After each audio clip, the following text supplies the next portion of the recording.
Nesse vídeo você vai conhecer todos os campeões mundiais pesos pesados dos últimos 100 anos, ou pelo menos os principais. E essa vai ser uma verdadeira viagem. Então vem comigo. Olá, eu me chamo Alan, eu sou publicitário esportivo e eu quero embarcar com você na história do boxe. Ao longo desse vídeo você vai perceber que conforme a gente vai se aproximando da era dos 4 cinturões, vai ficando cada vez mais difícil definir o campeão de cada era. E como esse vídeo me deu um trabalho do cão, deixa o seu like aí que já vai me ajudar. E nós vamos começar essa lista com o primeiro afro-americano campeão mundial de boxe, Jack Johnson. Ele foi uma figura emblemática que no meio do auge da segregação racial dos Estados Unidos conseguiu desbancar vários campeões mundiais e se consagrou como o grande campeão daquela era, mas estava longe de ser aquela figura adorada por todo mundo. Em grande parte era porque ele tinha alguns hábitos que reforçavam isso, como o de manter relacionamentos com mulheres brancas de vida fácil.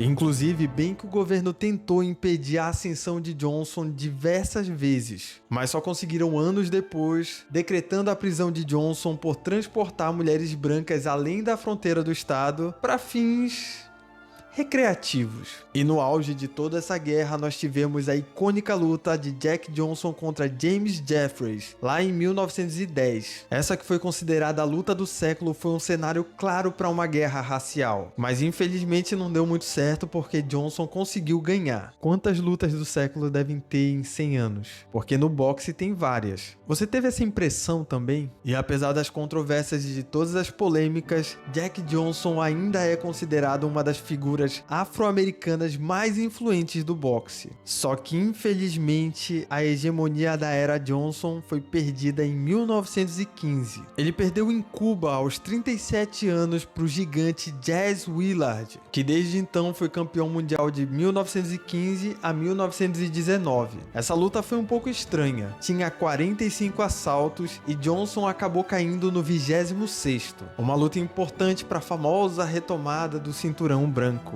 Besteira. Já outro Jack muito conhecido da história foi Jack Dempsey. Eu já falei aqui sobre a luta dele contra George Carpentier, que foi a primeira luta transmitida via rádio e a primeira luta a bater a marca de $1 milhão. Mas em 1926 acabou perdendo seu título para Gene Tunney e 2 lutas depois se aposentou. Nessa parte aqui, como os títulos passaram 10 anos passando de mão em mão, nós vamos acelerar um pouquinho as coisas. Saindo de Dempsey, vamos direto para a era Joe Louis. Aqui nós temos um dos grandes nomes da história, considerado por muitos críticos um dos melhores de todos os tempos. Ídolo de alguns dos maiores nomes do Hall da Fama do boxe internacional, como Muhammad Ali, Mike Tyson e o próprio Rocky Marciano. A verdade é que Louis não foi só parte da história do boxe, mas também da Segunda Guerra Mundial. Apesar de ainda sofrer problemas raciais, em grande parte pelo legado de Jack Johnson, Joe Louis era um autêntico patriota. E a sua revanche contra Max Schmeling acabou ganhando um peso político quando usaram a primeira luta que Joe Louis perdeu como propaganda nazista. E ao conseguir ganhar a revanche, ele não só foi contra a ideia de supremacia branca alemã, como ele virou um grande símbolo nacional americano. Louis acabou sendo superado por Ezzard Charles em 1950. Ele conseguiu manter seu título até 1951 e foi superado por Joe Walcott em uma revanche. Só uma observação aqui,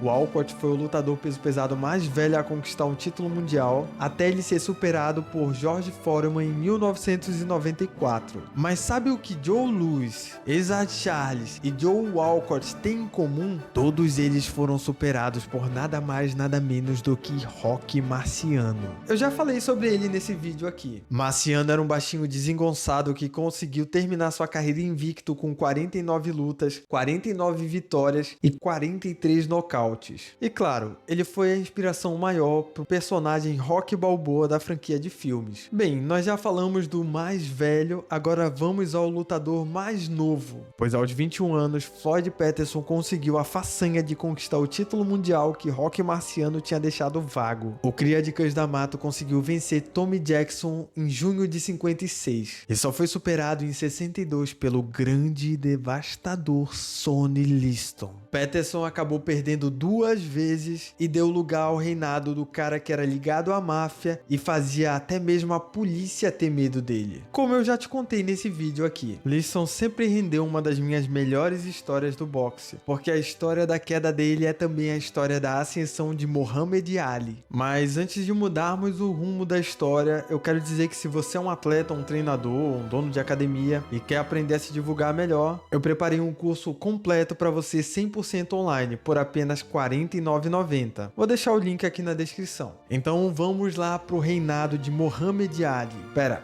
Muhammad Ali não, Cassius Clay. Depois seria Muhammad Ali. Pra mim, a luta de 1964 marcou a nova era do boxe, porque vinha lá o jovem Cassius Clay, um peso pesado que se movimentava como peso médio, dançando pelo ringue e tirando Sonny Liston pra nada, fazendo a equipe do cara que antes era o mais temido do mundo jogar a toalha e depois passar uma humilhação ainda maior na revanche quando ele foi nocauteado de uma maneira controversa. É o famoso soco invisível da história. Muita gente disse na época que o soco de Ali não tinha pegado e Leeson tinha resolvido desistir logo da luta, mas hoje a gente sabe que a verdade é que os socos dele foram tão rápidos que a câmera da época não pegou. 3 anos depois, o jovem Ali acabou se recusando a entrar na guerra do Vietnã e foi impedido de boxear por um tempo. E eu falaria muito mais sobre Ali, mas vou deixar isso para depois. Com o título vago, foi a vez de Jimmy Ellis ser campeão, vencendo o Jerry Quarry em 1968. Título esse que ele conseguiu manter até cruzar com uma outra grande lenda dessa lista, Joe Frazier. Outro lutador baixinho dessa lista, mas que virou uma lenda pela trilogia contra Muhammad Ali. Smoking Joe era o desafiante perfeito para Ali. E assim como eu te contei nesse vídeo aqui, eles precisavam se testar para saber quem era o real campeão. E acabou que Frazier ganhou a primeira luta da trilogia em 1971, mas não conseguiu manter o seu cinturão por muito tempo. Isso porque ali na frente tinha o gigante e poderoso George Foreman, o tanque de guerra que derrubou Joe Frazier diversas vezes naquela luta. E pode até não parecer, mas é o mesmo Smoking Joe que deu trabalho e derrubou Ali ainda há pouco. E Foreman brincou nessa luta, nem parecia uma luta de título mundial. E é por isso que os maiores críticos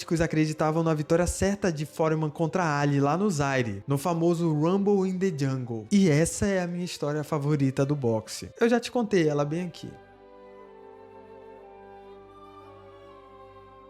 E é a partir desse momento, contra todas as lógicas, que em 74 nós temos o novo reinado de Ali. Nesse período nós tivemos algumas lutas marcantes, como a terceira luta da trilogia contra Joe Frazier e a luta contra Chuck Wepner. Essa luta que inspirou Stallone a fazer a franquia de filmes do Rocky. Eu não sei se você sabia dessa, mas apesar do personagem ter sido inspirado por Rocky Marciano, a luta que deu a ideia para o Stallone foi essa aqui, de Chuck Wepner versus Muhammad Ali. Como eu te conto em mais detalhes aqui. Ali acabou perdendo para Leon Spikings, que virou o novo campeão WBA e WBC, mas acabou perdendo o título WBC porque ele não queria lutar contra o Ken Norton. Mas nem é isso que importa. O que importa é que em outra reviravolta do esporte, Ali acabou ganhando a revanche contra Leon Spikings, dando lugar a um terceiro e último reinado. Mas infelizmente o tempo acaba vencendo todo mundo. E é por isso que sai o reinado de Muhammad Ali e entra o reinado de Larry Holmes. Esses dois acabaram lutando em um momento depois, em uma luta triste. Holmes já tinha sido sparring de Ali e de Frazier. Ele era mais novo, mais promissor e acabou pegando um Ali velho que tinha voltado da aposentadoria e já apresentava alguns problemas motores. Essa foi uma situação tão humilhante que despertou o ódio numa criança. Mas não era uma criança qualquer. Era alguém que anos depois você ia conhecer como Mike Tyson. E assim Tyson começou o seu período brutal. O primeiro a cair foi Burbick, que nem conseguiu se manter em pé. 2 assaltos. Esse foi o suficiente para Burbick cair. E assim Tyson virou o campeão mundial peso pesado mais novo da história. Já algumas lutas depois foi a vez de Holmes cair no 4º round. Mas aquilo que parecia ser uma grande carnificina acabou não durando tanto assim. Por conta de escândalos, festas e uma vida desregrada, ele acabou amargando a primeira derrota naquela que seria a maior zebra da história do boxe. Tyson vs Buster Douglas. E você consegue imaginar que uma zebra não consegue se manter por muito tempo, ainda mais com o seu próximo adversário sendo nada mais nada menos do que Evander Holyfield. E não teve chance.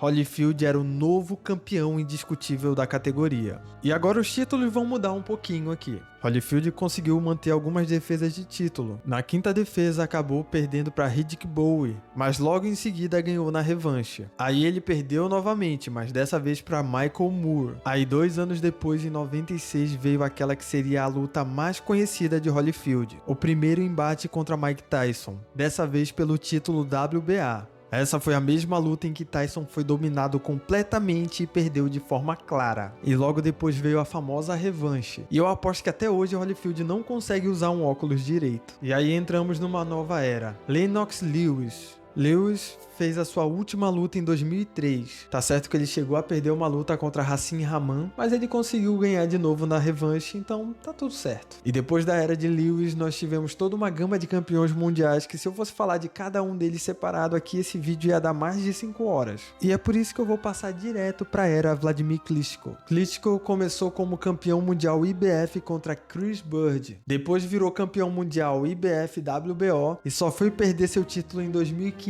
Sabe contra quem? Tyson Fury. Depois disso, nós até tivemos outros campeões mundiais, mas os títulos sempre estavam ali passando de mão em mão. Pelo menos até o final de 2024, quando nós tivemos Fury vs Usyk. E pra você que viveu numa bolha e não estava acompanhando isso, Usyk acabou virando campeão mundial indiscutível, ganhando de Fury, mas perdeu o título IBF por conta da cláusula de revanche contra Fury. E os próximos detalhes nós vamos ficar acompanhando.